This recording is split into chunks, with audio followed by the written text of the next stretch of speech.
white people, the white people that don't believe in white privilege. Let me tell you something. White privilege is a real fucking thing. And I know you can't comprehend it or understand it and all that bullshit. My hair crazy. Anyway, let me explain it to you this way, white people, and maybe you'll understand it coming from a white person. Maybe you will understand the white privilege that I'm telling you. I've never in my life been thankful that my boys are white. Ever. Never been thankful that they were white. But now, with the shit that's going on in this goddamn world, I'm thankful that my children are white. That's one less worry I have to worry about my children. There's your white privilege. I don't have to worry about my child when he goes out that fucking door that he's going to be harassed by ICE or harassed by the police. I don't have to worry about that. That right there is white privilege. And I've never been thankful that my children, especially my boys, are white. Understand that? And I hate to say it like that, but that's what white privilege is. And if that's the way I gotta say it and the way to get it through your fucking head, that y'all don't realize how thankful you should be that you're goddamn white. I'm embarrassed to be white because of what we fucking do. That's for damn sure. But I'm also thankful because it's one less worry that I have to worry about for my children. Does that not register with you that these people that are brown, that are black, that are from different countries, they have that extra worry because of that? That's what white privilege is. It's being white, not having to worry about that stuff that comes with being from another country or brown or black. That's what white privilege is. Having not to worry, that one less worry off of you, because it's a big worry, especially right now. Like I said, I've never been thankful that my children are white until now. I've never been thankful to be white until now because it's one less worry. This could cost me followers, and if it does, I'm okay because I know I've lost the right ones. In 2024, if you don't understand that white privilege doesn't equal financial privilege, there's a good chance it's because you choose to be willfully ignorant. White privilege doesn't mean that you grew up rich or that you didn't have a hard life. It's the concept that by the mere coincidence of you being born white or white presenting, that you have an inherent privilege. You're afforded certain benefits of the doubt that not everyone gets. It's the difference from a white person walking into a store and a customer salesperson walking up and saying, "Hi, can we help you find something today?" To a black person walking in that same store with that same customer service person following them around because they looked kind of suspicious. It's the black family that can't leave their family photos hanging on the wall when they're selling their house because the home appraiser might undervalue their house by as much as $500,000. And for fuck's sakes, you've never had to apologize for being white. Had your parents fucked on a Tuesday instead of a Wednesday, you wouldn't even be you. Rather, just acknowledge that the system that was designed by and for people that look like you has never been a level playing field. I hope this made it clear. Have a great fucking weekend. Hey, Papa Stags, or however you pronounce that. So, actually everything that you're describing is proof that white privilege exists, because it's because of these systems of white supremacy that infiltrated our core beliefs that we are unworthy and push that we're better than onto everybody else. And so all of this, you know, the black culture lending itself to being scrutinized, any person of color, yeah, that's a symptom of their oppression. So yeah, we need to start taking accountability for white privilege existing and stop blaming the people for what we created. Hello guys, welcome once again to the channel. I hope wherever you're watching, you're having a great time.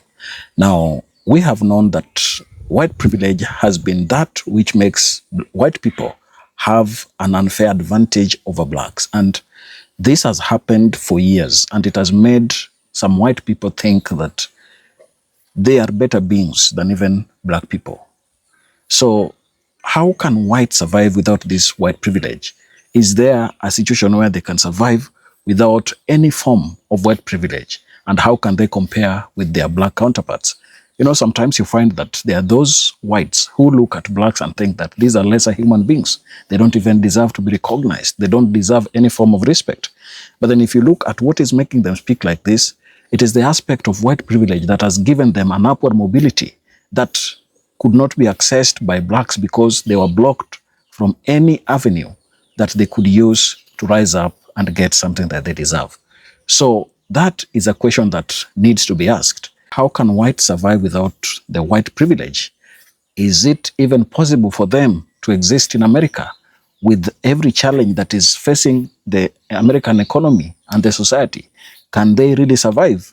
Remember when the government shutdown was at its core, you realize that initially some whites thought that welfare is something that only black people and immigrants depend on. And that is why even when their politicians were coming to talk to them, they were told that we need to cut government spending because expenditure on welfare is making us look as a socialist state. And America can never be a socialist state.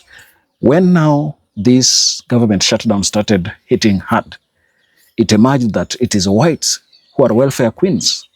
They looked at black people and thought that these are the welfare queens. But then in reality, it was them who were depending very heavily on the government assistance.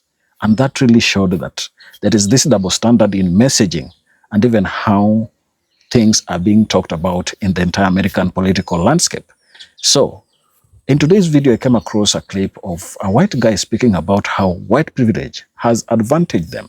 And he doesn't understand why whites in America have refused to appreciate the fact that they are no any better than black people. In fact, he says that blacks are even better than us because what blacks have continued to withstand and go through is something that even a white person with the entire government system working for them cannot withstand. They cannot really overcome the challenges that have been put in the way of blacks. So I want you to listen to some of the clips that I've compiled who are also reacting to the same clip, get to understand how this issue of white privilege is being canvassed and discussed within the entire American landscape. Then I shall come back with my commentaries in the end. 85% of white men are the men that are raping and grooming. It's not migrants, it's not black people, it's not minorities, it is white men, the men that are in this country.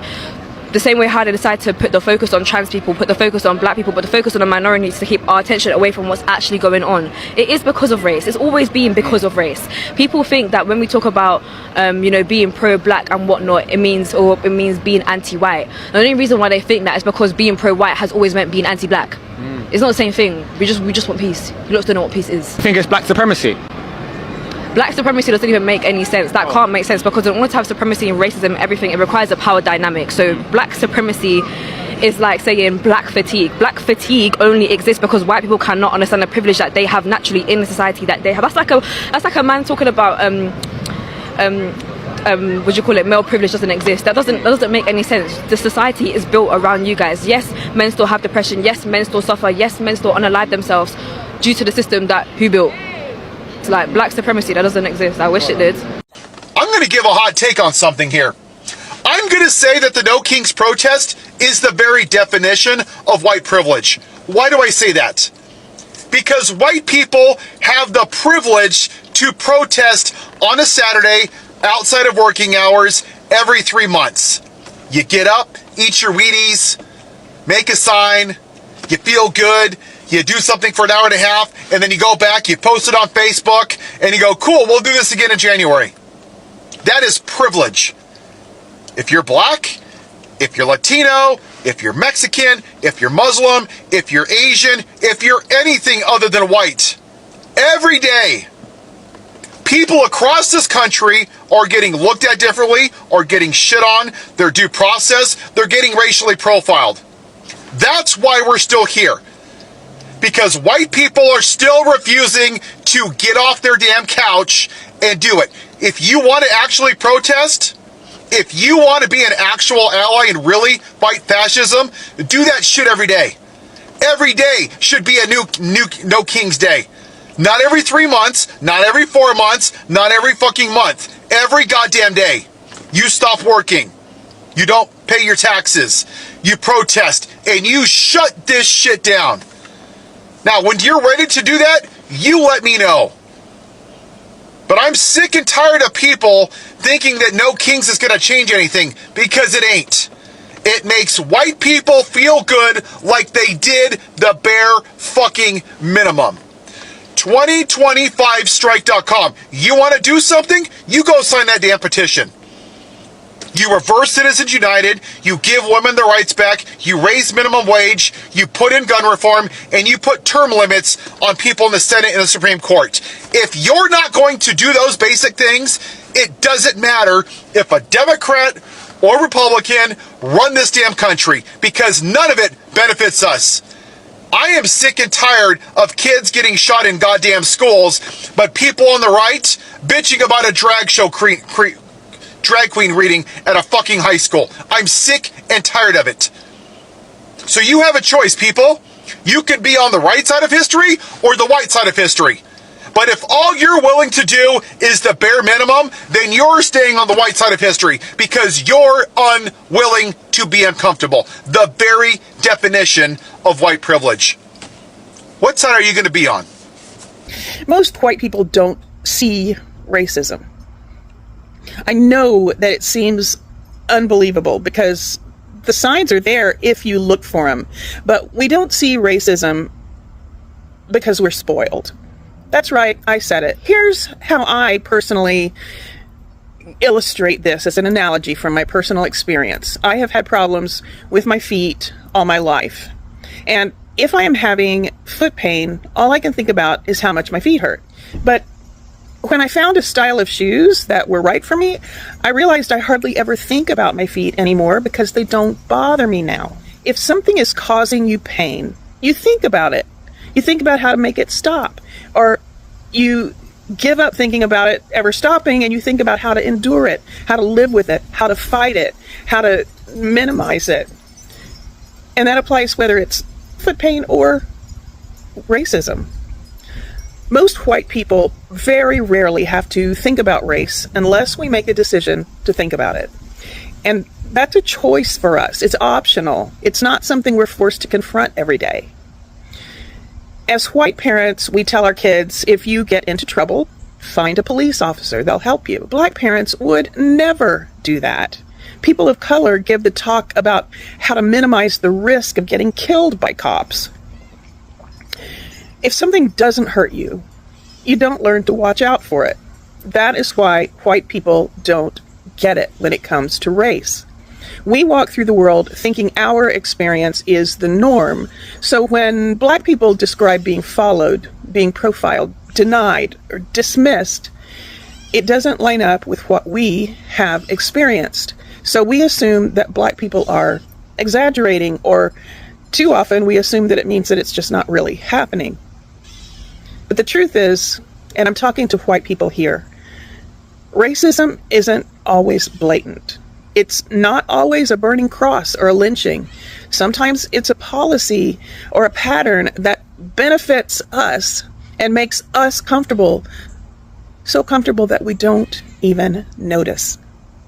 When it doesn't block your path, when it doesn't cause you any pain, you might not even notice that it exists. That's what white privilege is. Not just what you get, but what you never have to see. Man, I tell you what, nothing makes racist white people more pissed off than me, a white person, trying to educate about racism and trying to educate about what white privilege is and all these things. And it's so funny because these same people will argue with me till they are blue in the face about how they're not racist and we don't live in a racist institution and black and brown people have it so easy and racism doesn't exist anymore. But then they will turn around and say the most racist, ignorant, vile shit you've ever heard in your life. The disconnect is amazing. And this is why I make content like this, because it's so important, because we do live in a racist institution and we are all raised in racism as white people. This is simply a fact. And the crazy part about it is every one of us knows this. Even the ones who will sit there and fight with me to the death about it and act like it doesn't exist. Y'all know white people are racist. Y'all know about the casual racism, the casual microaggressions that we are raised in, no matter where we live in this United States of America. And this is why I will never stop. I will never stop trying to educate as a white person about racism and how we need to learn. We need to evolve. We need to do better. It's almost as if they feel like admitting to a racist institution or admitting to racism makes them this evil, terrible person. And so they would rather double down than to grow and be a good person. And that's so sad, because all that says to me is that you have a small mind and a cowardly soul. And I wish better for you than that, truly, because everything in your life will get better when you stop being so ignorant. Ever wonder why racism and white privilege really exist? It's not just about hate. It's about identity, or more accurately, the lack of it.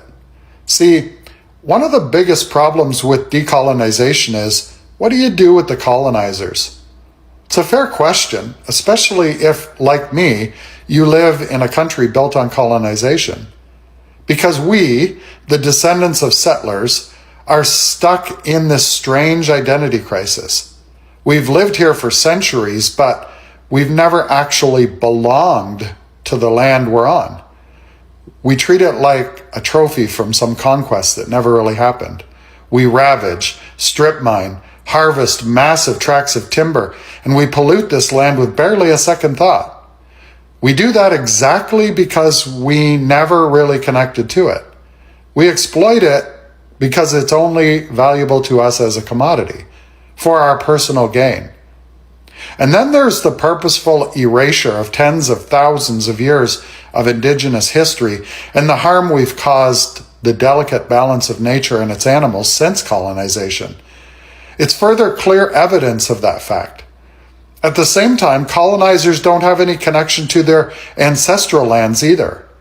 For example, my ancestors hail from Ireland and Germany, and I know very little about either of those countries. I can't even imitate my genetically native Irish tongue or speak German. I have no connection to Europe.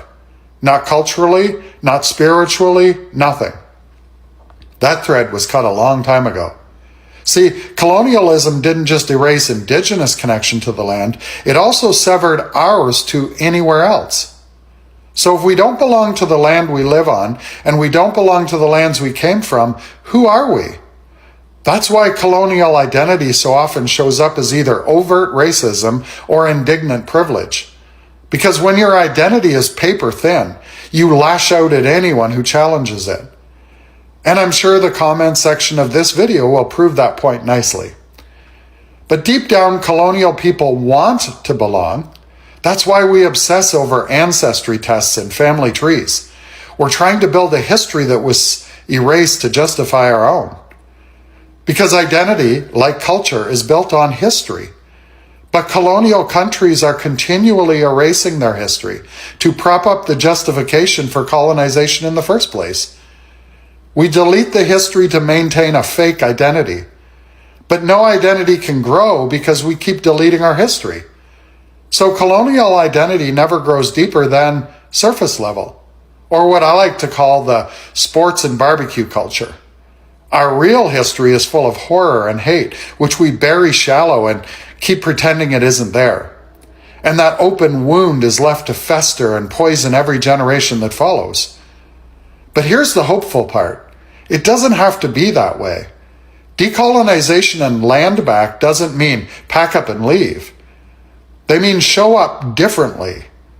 They mean acknowledging that real history of this land, the pain we've caused, and building a system that values justice over dominance.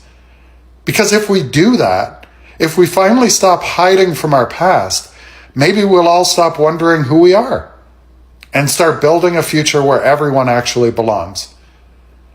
Anyway, something to think about. This might be a hot take, but when we say white privilege, we don't mean that your life is easy. White privilege simply means that the color of your skin doesn't make your life harder. For instance, if you are someone who has darker skin, there are systemic issues that prevent you from achieving success in many instances. If you want to go to an elite university or get a high-paying job, statistically, you are less likely to get the position as a white person, even having the exact same experience. And if a person of color does get the position, they are then told that the only reason they did was because of DEI or affirmative action. People with darker skin are more likely to be arrested, incarcerated for long periods of time, and wrongfully convicted. And they're more likely to live in poverty because of unfair housing practices and other methods of discrimination. To truly understand what white privilege is, there is no reason to get offended when someone brings up this topic, because they aren't saying anything about you or your character. What this term means is that in such a diverse society, your skin color is not a barrier to success, and you are set up for success much better than any person of color, because America was built on white supremacy to favor white people.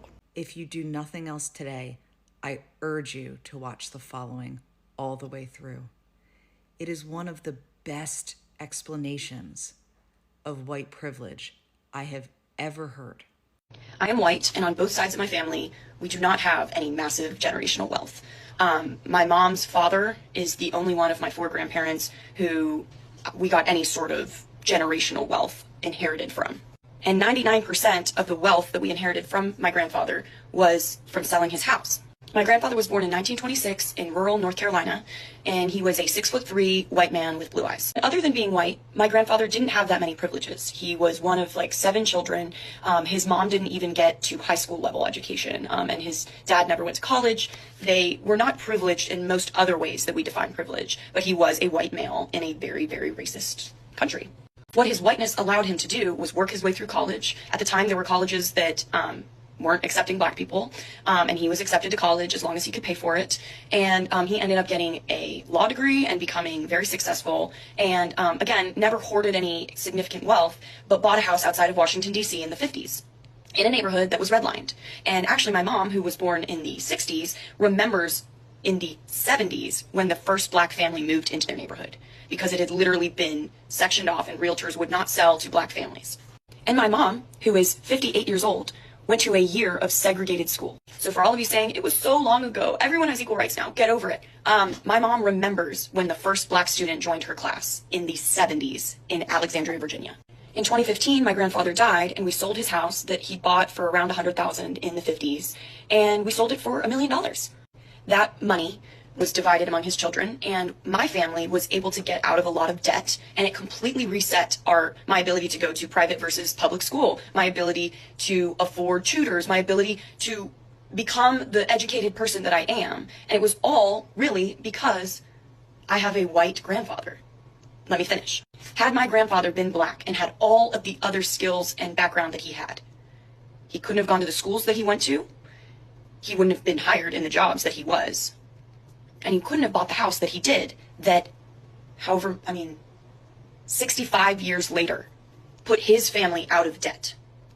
So if anyone tries to tell you it's not that deep, it really is that deep. It goes so far back. Any small privilege that a white person has is probably, to some degree, due to their whiteness. And if you are a white person who has roots in the South, you definitely should have white guilt, and you definitely should be doing the work to understand how your privilege affects the people around you and how you can help level the playing field. And everyone tried to get all particular about these specific situations where a black person might have a privilege or a woman might have a privilege over a man. Those are isolated situations you're bringing up. We're talking about large-scale, mass, systematic issues. Now, yeah, legally, black people and white people should have the same exact rights and privileges. But they're playing catch up, because if my family, like I said, had been black, we would never have gotten out of debt in 2015. I would never have been able to afford the school that I went to and live the lifestyle that I'm living right now. As a person of color who benefits from a proximity to whiteness, I have a lot of thoughts on privilege, specifically on how to handle the knowledge that you are privileged. So first, I want to clear some definitional things real quick, right? I think for a lot of people, they can't wrap their head around the fact that privilege is not necessarily the presence of something, but it can also be the absence of something, right? So let's say a person of color getting stopped by a police officer, specifically a black person whose experiences I'm not trying to use to exploit, but just realistically, like in America, they are most disproportionately affected by police violence. The fact that a white person would not have that same level of fear, that specific same level of fear that comes from the knowledge of like systematic racism, that's where their privilege shows. right? Their privilege is in the absence of that fear, of that knowledge of what police officers began as, of the fact that this police officer will likely treat them differently, even if not on purpose, that they are at a higher risk for violence. That absence of that fear, of that knowledge, is where the privilege lies. So I think a lot of people think like, oh, what do you mean? Like, I'm privileged? For example, as a white person, I'm privileged, but I have all this bad shit going on in my life. But your privilege is about what you don't have going on, you know? Because you can still live a very unlucky life, very much brutalized by the system around you, capitalism. Like, you can still very much live a bad life and still benefit from certain privileges. Like, those two things are not mutually exclusive. They can exist in the same line of thinking. And I think that's where a lot of people get defensive, because they're like, what are you telling me? My struggles aren't worth something? You're telling me that I've never struggled a day in my life? But that's not what the conversation surrounding privilege is supposed to be about. Like, for me, for example, like, I remember being like, what do people mean that I benefit from, like, a proximity to whiteness? Like, are you guys saying I've never experienced racism? Because, like, obviously I did. I grew up in a very white area, if that's not obvious already. I experienced heavy racism. It was bullying, especially when I was, like, really little. And I was like, what do you mean? What do you mean? You're saying I don't experience these things? And my automatic reaction was to get defensive, because I thought people were invalidating my experiences when they weren't trying to do that. They were just trying to get me to be aware of it. Right? And now, like, moving on to the two paths that come with acknowledging your privileges. So one, I think this one's a little less malevolent, maybe. I think it's more common just in my personal experience, but it's when people, like, start feeling really guilty for their privileges, so they try to overcompensate for it in a bad way, right? I think that's partially where, like, the whole, like, colorblind racism, oh, I'm colorblind, like, I don't see color thing comes from, because people want so desperately to say, like, oh, I don't see color because I'm so removed from everything, because I'm just that good, you know, I don't see color. They're trying to overcompensate for the fact that they do see color and that their color has benefited them, because they feel really bad about it. It feels icky, you know, knowing that you have these privileges and feeling guilty. I think the guilt can almost be, like, paralyzing a little bit. People don't know how to deal with that, so they, you know, overcompensate. They try to be like a warrior and fight for other people's voices, when in reality they actually end up silencing them, because they're so desperate to overcompensate, be like, I've got this, like, don't worry, let me protect you. And it's like, by saying, like, you're gonna protect or help, you're kind of doing a hierarchy. They're like, you know what I mean? And then the second path would be kind of just what I talked about, which is where people get, like, really angry over it. They're like, what do you mean I have these privileges? You're saying I've had a really easy life, but nobody's saying that you've had a really easy life. We're just saying that you're unburdened by certain things because of your identity. And meanwhile, you could have an incredibly difficult life. It's just that these specific things won't affect you. I hope that makes sense. I don't know if that makes sense. Also, nobody, please don't debate if you think I'm a person of color or not. That is not what this video is about. I will scream and cry if you do. Now, welcome back. Looking at what is going on there, you're able to understand that whites have been given some privilege that they cannot really explain even certain things that are happening in their lives. And that is a serious issue, because if you look at how they've been reacting to how blacks are existing in America, they thought that they can do better things than blacks. They thought that they are always superior beings that cannot be compared to blacks. But in reality, it is all white privilege. It is all an assistance that has come from the government. Look at how they were benefiting from SNAP and many other welfare programs that the government has put. It has always been skewed against black people, but the main aim is to help whites get by in their lifetime. So this really tells you that white privilege has been a major part of how America is formed and how America relates with every other issue here. So how is it that this white privilege has existed over the years, and still whites talk as if this white privilege is new to them? White privilege has historically granted white Americans an advantage in nearly every social, economic, and political sphere, from land ownership and education access to fair treatment by law enforcement. Whiteness has often functioned as an invisible currency. These privileges were built into systems that favored white citizens through housing policies, job hiring practices, and legal protections, creating generations of economic stability and social mobility for white families at the expense of others. So you realize that this wealth gap that exists in America, it has been created by the fact that this white privilege has been helping whites have that an unfair advantage against their black counterparts. And therefore, when we're talking about who has had the worst lived experience in America, we can't talk about white people. It's all blacks because everything has been working against them. Yet the system has always looked as if it is fair for everybody. We have to really look at this issue in a deeper and a better perspective. This systemic advantage fostered a national identity rooted in inequality while allowing many white Americans to believe that success was solely the product of hard work. Such a belief obscured the structural injustices that upheld white dominance, leading to moral complacency. The myth of meritocracy became a moral blindfold, normalizing racial hierarchy under the guise of fairness. As a result, the moral foundation of the nation, supposedly grounded in equality and liberty, was undermined by hypocrisy. Over time, the insulation of privilege produced a moral detachment among many white Americans. When inequality is unseen or dismissed, empathy erodes. The comfort of injustices like segregation, police brutality, and mass incarceration. This erosion of empathy corroded the nation's moral conscience, fostering a culture more concerned with preserving comfort than pursuing justice. In recent decades, however, some white Americans have begun acknowledging their privilege, spurred by social movements, demographic changes, and global access to information. The visibility of racial violence and systemic inequalities has shattered the illusion of a post-racial America. Many white people now recognize that moral integrity demands confronting rather than denying their societal advantages. The self-awareness marks a shift from pervasive or passive guilt to actual responsibility. Those calling out their own privilege are motivated by a desire to rebuild the moral fabric of the nation through truth and accountability. Acknowledging white privilege does not erase it, but it begins the process of moral restoration by challenging the silence that sustained it.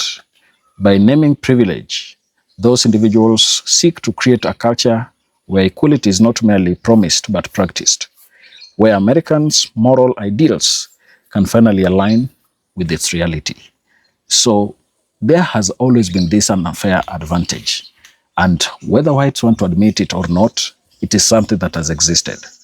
Many have had situations where they think they are doing better, yet it is not them doing better. It is the government helping them.